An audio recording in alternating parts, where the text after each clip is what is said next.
Fala pessoal, bem-vindo a mais um vídeo aqui do Caindo na Terra. O meu nome é Tom Loureiro e hoje vamos continuar com a franquia O Exorcista, trazendo para vocês, depois de muito tempo, eu sei, O Exorcista 3. Esse filme ele é muito peculiar porque ele é dirigido por William Peter Blatty, que é o autor do livro original e também foi o roteirista do Exorcista original. E aqui, esse filme, ele é baseado num outro livro do William Peter Blatty, que é Legião, que é a sequência do Exorcista na literatura, né? Ele foi um filme que foi baseado em cima desse livro do Legião e o William Peter Blatty, ele queria fazer uma pegada igual do livro, tanto que ele não queria que se chamasse O Exorcista 3, ele queria que se chamasse Legião. E aí o estúdio mexeu, ele queria que o William Friedkin dirigisse de novo, o Friedkin não quis, pulou fora do barco e ele mesmo pegou e dirigiu o filme depois. Porém, o estúdio mexeu porque tinha que ter sequência do Exorcista, tinha que ter o Jason Miller como Padre Carras, tinha que fazer essas ligações porque o livro Legião, ele não chega a ser de terror, ele é mais uma pegada de quem matou, sabe? É uma pegada de serial killer, uma pegada mais voltada ali parecida com Seven, né? Então, o Peter Blatty, ele não queria colocar o nome de O Exorcista numa história completamente diferente, mas o estúdio insistiu, o estúdio mexeu, aquela história toda, né? E lançou como Exorcista 3, com o filme todo mexido. O Peter Blatty, ele não gostou, ele lutou para ter o corte dele, do filme, e anos depois teve a versão do diretor, chamada Legião, igual do livro. Porém, aqui a gente vai falar sobre a versão original que saiu no cinema. Depois eu até posso fazer um vídeo falando as diferenças dessa versão do diretor, Legião, para a versão de cinema. Bom, no elenco temos aqui o George C. Scott, que ele substituiu o ator que fez o Kinderman no Exorcista original, porque o ator tinha morrido e o George C. Scott ele substituiu nesse filme, que você conhece, deve conhecer esse ator pelo Patton. Ele fez o Patton, o rebelde ou herói ali nos anos 70. No elenco também a gente tem o Jason Miller, que repete o seu papel de Padre Carras, do Exorcista original aqui. E no elenco também a gente tem o Brad Dourif, que já pintou aqui no canal, ele fez o filme do Estranho no Ninho, que já tem review aqui no canal, vou deixar o link aqui no card. E ele também é mais conhecido pela voz do Chuck, né? Em todos os filmes do Brinquedo Assassino, tirando o remake. E ele também fez Senhor dos Anéis, ele tem uma carreira muito vasta. Bem, o filme ele tem a responsabilidade de trazer um pouco da reputação do Exorcista que se perdeu no segundo filme, que foi tenebroso, né? Já fiz review do primeiro e do segundo filme, link vai estar aqui nos cards também. E o William Peter Blatty, ele tenta fazer esse filme um filme diferente do segundo filme, que foi um desastre completo. E vou dizer aqui que, para mim, ele conseguiu. É um filme que claramente não é perfeito, ele tem vários problemas, problema de ritmo, problema de montagem, algumas coisas são confusas, porém, no geral, é um filme que ele funciona muito, muito bem. Ele é um filme de suspense, ele não tem mais aquela pegada de terror do Exorcista original, mas assim, você percebe onde tem a interferência dos estúdios, né? Que o estúdio ele queria colocar cena de exorcismo no final e não tem cena de exorcismo na versão do William Peter Blatty. Então tem toda essa situação. É um filme de investigação, só que o estúdio quis colocar o Exorcista no meio. Porém, por ser um filme de investigação no universo do Exorcista, eu acho que dá uma pegada nova e tem umas cenas boas. A direção do Peter Blatty é uma direção competente, é uma direção muito, muito boa. Tem alguns erros ali, algumas falhas na atuação, mas no geral as atuações são fantásticas. incluindo principalmente a do Brad Dourif, que a gente vai falar aqui sobre a atuação dele. Ele aparece pouquíssimo no filme, mas é muito bom. E o filme ele tem umas cenas que realmente funcionam como terror. Tem umas cenas que são assustadoras e que realmente funcionam nessa pegada de terror. E é um filme que ele é subestimado, porque muita gente acaba não chegando no terceiro filme, porque o 2 foi tão ruim que não chega no terceiro, mas vale a pena assistir esse terceiro filme sim.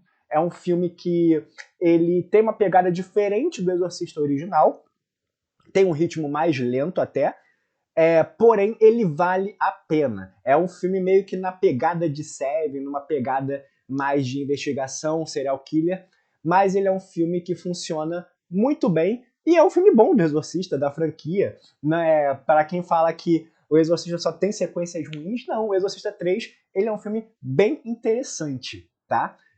Bem, o filme começa com o Padre Dyer olhando a escadaria onde aconteceu toda aquela situação do primeiro filme. Lembrando que assim, essa escadaria, a casa, ela foi destruída no segundo filme, só que esse filme ele ignora os acontecimentos do segundo filme, né? E o Padre Dyer tá olhando ali a escadaria, onde no primeiro filme, relembrando, o Padre Carras, ele se jogou, se sacrificou para salvar a menina Regan lá na década de 70. Esse filme ele se passa em 1990, que é o ano que o filme foi lançado. E aí ele olha a escadaria com um pesar e lembrando da tragédia do Padre Carras. Depois disso, o filme ele já vem mostrando o que veio, que ele começa uma abertura fantástica.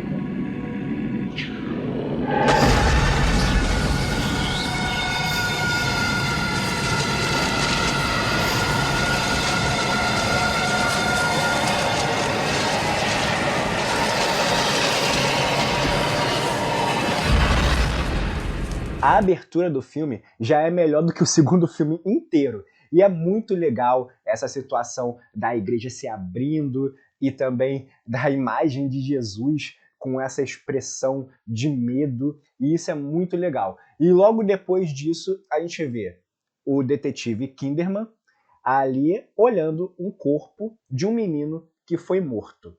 E ele percebe que esse corpo desse menino tem uma marca na mão dele, né? Ele desenhou ali a marca da vítima que o assassino deixou nesse menino, e o menino ele também foi decapitado, e no lugar da cabeça dele colocaram uma cabeça de Jesus Cristo.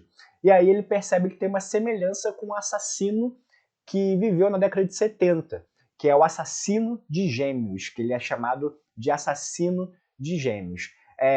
Depois disso, a gente vê que o Kinderman e o Padre Dyer, eles são amigos, eles vão no cinema junto ver A Felicidade Não Se Compra, que tem review aqui no canal. Vou deixar o link também aqui nos cards. E eles são amigos, é uma coisa que estava sendo já adiantada no primeiro filme, mas não muito desenvolvida. Mas aqui mostra que eles são amigos e tal, de longa data agora, né? Depois a gente vê o padre, um padre aleatório ali, no confessionário, e aí a voz do confessionário não mostra quem é, né? A pessoa no confessionário, só mostra ali tudo escuro, e aí o padre percebe que tem alguma coisa estranha nessa voz no confessionário, e ele percebe que é o demônio. E aí o padre, ele fica em choque, e logo em seguida o padre aparece morto. Uma crítica que eu tenho que fazer desse filme é que essas cenas de morte, elas não aparecem em tela, são todas off-screen. Então não tem nenhuma cena de morte violenta, não tem gore, quase não tem sangue, todas as mortes são feitas off-screen. Isso é uma crítica porque poderia ter umas cenas de morte, né, mais impactantes, mas o filme ele não tem essas cenas de morte, né. Depois disso, o Kinderman chega para investigar, né, ele é um investigador oficial, e ele vê que o padre tem as marcas na mão igual ao do menino, e aí ele percebe, pô, será que o assassino de gêmeos tá matando de novo, tá vivo? Só que isso não é possível, porque o assassino de gêmeos, ele morreu. Ele morreu na década de 70, né? Então, o que acontece? É um imitador? Então o filme ele vai se evoluindo a partir disso. E aí a gente vê o Padre Dyer no hospital fazendo um exame de rotina e tal, e aí quando o Kinderman sai, ele vê uma imagem de Jesus sem cabeça. Na realidade, não é ele que vê, a gente que vê. A câmera frisa nessa imagem ali lá fora do hospital, mostrando o Jesus sem cabeça. E aí a gente tem uma cena de sonho do Kinderman, que ele vê o moleque ali que foi assassinado, né? E no sonho também vê o Padre Daia com um anjo ali. E aí ele não entende nada, o Padre Daia ele fala no sonho que, ó, já era, já deu e tal. E aí ele não entende nada, mas aí quando ele acorda, ele recebe a notícia de que o Padre Daia morreu. Não só morreu, como também deixaram um aviso ali pro Kinderman, que é It's a Wonderful Life, que é o nome original, o título original, que significa Uma Vida Maravilhosa, que é o nome original da Felicidade Não Se Compra, né? Que foi o último filme que os amigos viram juntos no cinema.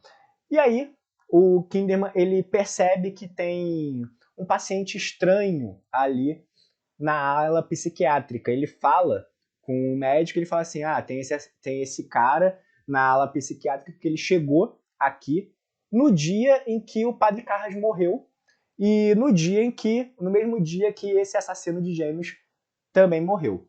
E aí tá ali o paciente e tal, e aí logo depois o Kinderman ele explica pra galera sobre o assassino de gêmeos, né? Que o assassino de gêmeos ele deixava uma marca na mão, ele matava pessoas com um nome, com um nome específico, que a inicial, a inicial da pessoa sempre começava com uma letra específica. Então ele explica tudo isso e que ele corta também o dedo mindinho da pessoa e que também corta a cabeça da pessoa. Então tem todas as características do assassino de gêmeos, mas como isso é possível, se o assassino de gêmeos morreu, né? E aí a gente vê uma eureka aqui nessa cena, que o assassino de gêmeos ele morreu no mesmo dia em que aconteceu o exorcismo da Regan, no mesmo dia em que o Padre Carras se sacrificou. Guarda essa informação, né? Depois ele vai falar com o paciente, né? Ele vai falar com o paciente ali nessa cena que tem uma fotografia, todas as cenas dessa sala psiquiátrica tem uma fotografia muito legal, uma fotografia mais sombria, que eu gosto, né? E aí a gente percebe que o paciente é o Padre Carras, né? Ele é o Padre Carras, só que aí ele muda a cara dele pro assassino de gêmeos. Isso de mudar a cara, com certeza foi uma mexida do estúdio e tal, porque não era para ele ser o Padre Carras ali, mas só que o estúdio colocou, não, bota o Jason Miller para fazer o papel do Padre Carras, porque ali era para ser só o assassino de gêmeos. Aí fica meio confuso, mas eu interpreto que isso é algo da cabeça do Kinderman. O Kinderman ele tá vendo o Padre Carras, sendo que ele não tem essa aparência do Padre Carras. Só que o Kinderman, o demônio, né? Ele faz o Kinderman ver o Padre Carras ali na imagem do assassino de gêmeos. E aí, o assassino de gêmeos é o Brad Dourif, e aí ele começa a falar um monte de merda e tal, e ele acaba apanhando ali pro Kinderman, o Kinderman dá um tapa na cara dele. A gente vê que ele muda de rosto, ele vai mudando de rosto toda hora, né? Então isso confunde a gente, mas eu entendo que é para confundir também o detetive Kinderman ali, né? E aí logo depois disso a gente tem a cena fixa assim numa enfermeira andando pelo hospital, né? Andando ali pelo hospital e tá tudo calmo, tá tudo normal, tá mais um dia normal. E aí a gente tem uma das melhores cenas de jump scare da história do cinema, que é uma cena muito bem construída. O jump scare é muito bem construído.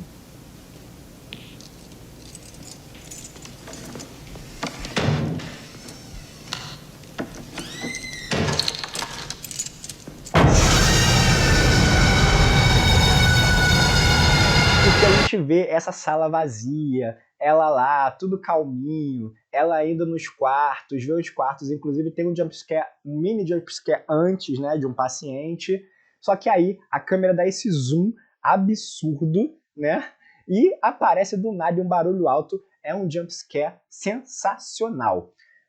O Kinderman vai conversar com o assassino de gêmeos de novo, e o assassino de gêmeos acaba explicando como que ele cometeu o crime dessa enfermeira. Então tem essa situação, né, que ele começa a explicar como é que foi crime, como é que aconteceu, começa a explicar pro Kinderman, meio que não ligando se vai ser preso ou não, ele só quer tacar o terror. E aí a gente vê a atuação do Brad Dourif espetacular, né? Porque ele faz caras e bocas ali, né? Ele fica calmo, ele fica chorando, ele fica com raiva. É uma mistura de emoções ali na atuação do Brad Dourif, que é algo incrível, algo espetacular. E aí a gente vê, ele fala ali que, olha, cuida da sua família, hein, Kinderman? Cuida da sua família, porque eu sei que a sua família tem uma menina ali que tem a mesma letra, a primeira letra do nome é a letra que eu acostumo e tal. E aí o que acontece? Aí que a gente vê que o que acontece? Que o assassino de gêmeos, ele se apropriou do corpo do Padre Carras, né? Para cometer assassinatos, para continuar cometendo assassinatos. Então, quando ele quer cometer algum assassinato, ele possui outra pessoa, ele sai do corpo dele, possui outra pessoa, do corpo do Carras, possui outra pessoa para cometer esses assassinatos. Normalmente, essa pessoa é uma senhora, uma velha, que está ali na ala dos idosos. E aí que a gente começa a entender que ele está possuindo a velha, porque a velha está no teto, ali nessa cena do Kinderman, e a velha acaba matando uma enfermeira e tirando a roupa da enfermeira. E aí que o Kinderman percebe, caraca, ela tirou a roupa da enfermeira para ela ir até lá em casa, porque o assassino falou, cuidado com a sua família. Então aí tem toda essa situação, ele tenta ligar para casa, ninguém atende e tal, e aí a gente vê que a velha, fantasiada ali de enfermeira, tá indo em direção à casa do Kinderman para matar a família. E o Kinderman, ele vai correndo para casa, né?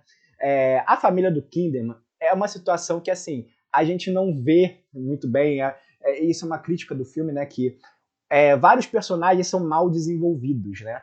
Como essa família aparece uma vez no começo do filme para nunca mais, né? E tem outro personagem que também tá jogado aqui no filme, que eu vou falar já já. Mas aí o Kinderman ele acaba correndo para casa e ele encontra a velha ali na casa. A princípio tá tudo bem, mas aí a velha acaba puxando uma arma ali de hospital, uma arma muito sinistra, ela acaba puxando e ele tenta matar. E essa cena é meio tosca, né? Envelheceu mal porque ele tenta matar a filha com essa cara assim, e dá pra perceber que a imagem tá acelerada, né? Dá pra perceber, essa é uma falha de edição e direção, dá pra perceber que ele acelera a imagem, só que ele consegue salvar a filha, consegue puxar a filha ali, só que aí a velha possuída tenta matar o Kinderman. Só que aí o que acontece? Ela começa a ficar desse jeito, começa, Padre Morning, não sei o quê. Por quê? Porque nesse exato momento chega um padre lá na ala psiquiátrica para exorcizar o Padre Carras, né? O demônio ali no Padre Carras. E aí que tá essa situação. Esse padre tá jogado no filme, ele só aparece numa cena lá, e ele aparece porque é aquela situação do estúdio querendo botar uma cena de exorcismo onde não deveria ter. Então o Peter Belly só jogou esse padre assim. Tá certo que tem uma cena que tá construída que ele fala que acha, que ele fala pra arquidiocese, né? O Kinderman, ele fala pra arquidiocese que ele acha que esse paciente é o Padre Carras e que o Padre Carras ele tá possuído não só pelo demônio, como pelo assassino de gêmeos e vários tipos de demônios diferentes que se apropriaram do corpo do Padre Carras, né? E aí começa o exorcismo, que aí é legal, que aí tem cena de cobra, com fogo, tem aquele olhar clássico, né, com essa lente de contato ali. A cena de exorcismo é bem dirigida, e aí o Padre Carras, ele joga ali o padre, né, o Padre Morning, no teto, e essa cena é legal, é bem gore, porque o padre ele começa a se descolar ali do teto, né, começa a soltar todo, e nossa, é uma cena grotesca, uma cena gore, fantástica, que deveria ter um pouco mais no resto do filme, mas não tem. O Kinderman, ele chega no hospital, traz a velha e tal, e aí ele vai para a ala psiquiátrica para falar com o assassino de gêmeos, né? Para conversar com o assassino de gêmeos, para falar que entendeu o plano dele, etc. Só que chegando lá, ele encontra o Padre Morne ali, todo moribundo e tal, né? Então ele puxa a arma, o Kinderman puxa a arma e tenta matar o Carras. Ele tá prestes a matar o Carras. Mas aí o Carras, ele possuído ali, ele joga o Kinderman na parede, igual o padre, né? Cola ele na parede. E aí tem uma cena super legal que o chão, ele quebra ali, começa a quebrar, né? E começa a sair gente do chão nessa cena muito legal, com uma fotografia, uma cor ali azulada ali no chão. Então é muito legal. E quem sai do chão também é o garoto que morreu lá no início do filme, crucificado nos remos, porque foi assim que aconteceu, né? Ele foi crucificado nos remos ali e com a cabeça de Jesus no lugar da cabeça dele, né? Que é algo doentio que tem ali, né? E aí a gente vê também a alma do Padre Carras surgindo ali de baixo, ali do inferno, que mostra visualmente que o Padre Carras está ali com a galera, né? Tá ali junto com a galera, que a alma dele tá ali presa junto com a alma da galera desde o exorcismo da Regan. Porque lembra que no exorcismo da Regan o demônio entrou no corpo do Padre Carras. Então tá o demônio, tá o assassino de gêmeos, tá todo mundo ali no corpo do Padre Carras. E essa sequência é legal pra caramba. Só que aí a gente vê que o Padre Morning, ele tá vivo ainda, tá moribundo ali, sem pele, mas ele tá vivo, e aí ele pega a cruz ali no último esforço dele, nessa cena maneira, no último esforço dele, e ele fala assim: Padre Carras, lute, eu sei que você tá aí, né? Que é uma cena meio clichê, mas aqui como foi bem construído, funciona, né? E aí o Padre Carras, ele retorna, né? Por um momento, um lapso rápido de consciência, ele consegue voltar ao corpo dele num lapso de consciência, e nesse lapso de consciência ele pede desesperado pro Kinderman matar ele, para ele conseguir descansar em paz. E é isso que acontece. O Kinderman, nesse momento, atira no Padre Carras, libertando o padre das amarras do assassino de gêmeos e do demônio, né?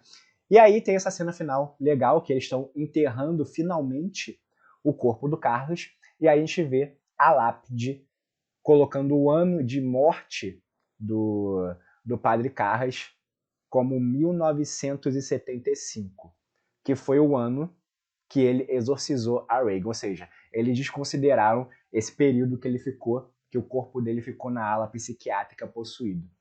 O Padre Carras que a gente conhece, ele morreu se sacrificando pela Regan. E todo esse período a gente descarta. Fim de filme, fim de O Exorcista 3. Filme muito bom, apesar do estúdio ter mexido, ele funciona muito bem e é uma continuação digna do Exorcista. E é a melhor continuação feita do Exorcista até hoje, né? De todas que já foram feitas. O que você achou do Exorcista, né? Se você quiser que eu faça uma versão, uma review da versão do Legião, né? Do William Peter Blatty, a versão do diretor, comenta aqui embaixo também, comenta o que você achou, dê sugestões de filmes para eu falar aqui no canal, de franquias também, tá? E eu vou ficando por aqui. Meu nome é Tom Loureiro e até a próxima.